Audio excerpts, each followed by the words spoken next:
The public is taught that war is a catastrophic failure, a breakdown of reason and diplomacy that ends in a senseless tragedy. However, the data from major conflicts reveals a consistent pattern. While the wealth of the working class plummets, the assets of the elite power structures often spike. The trauma and poverty left behind are not accidental side effects. They are the indicators of an operational economic engine. To understand how this works, we have to look past the rhetoric of national defense and track the actual movement of capital. Behind the smoke of the battlefield lies a system designed for continuous resource extraction. Sociologist Zhang Shuqin frames this as a global two-class system: the landlords, or ruling elite, and the peasants, the working masses. The peasant class is motivated by the desire for a stable life, relying on community-focused moral codes, but the landlord class operates as transnational capital. They have no ties to a specific nation, focusing instead on extracting energy from the population below. This extraction is complicated by the granary, the accumulated savings and financial security built up by the working class over generations.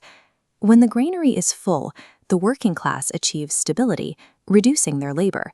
This stalls the engine of energy extraction. To prevent this, the system uses conflict for wealth destruction. Burning down savings forces the masses back into high-intensity labor. War violently resets the economic clock, ensuring the working class must spend the rest of their lives physically rebuilding what was lost.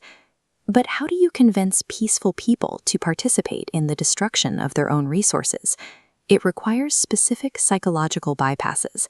Psychologist Albert Bandura identified this as moral disengagement. The first bypass is moral justification. Cynical economic objectives are rebranded as a noble defense of freedom. The second is victim dehumanization. Stripping the opposition of their human identity suspends the evolutionary moral inhibitions that normally prevent killing. Modern media platforms rapidly amplify these effects, using engineered tribal hostility to turn our deep existential insecurity into a powerful weapon. The system exploits our desire to do what is right, serving a noble higher purpose.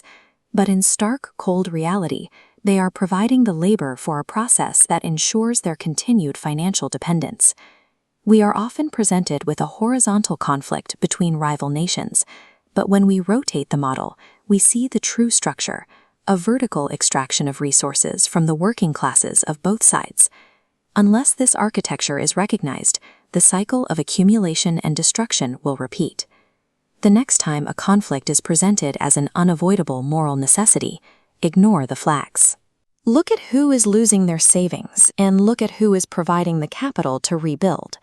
Moral arguments in modern warfare are often carefully constructed shells used to maintain a system of human extraction.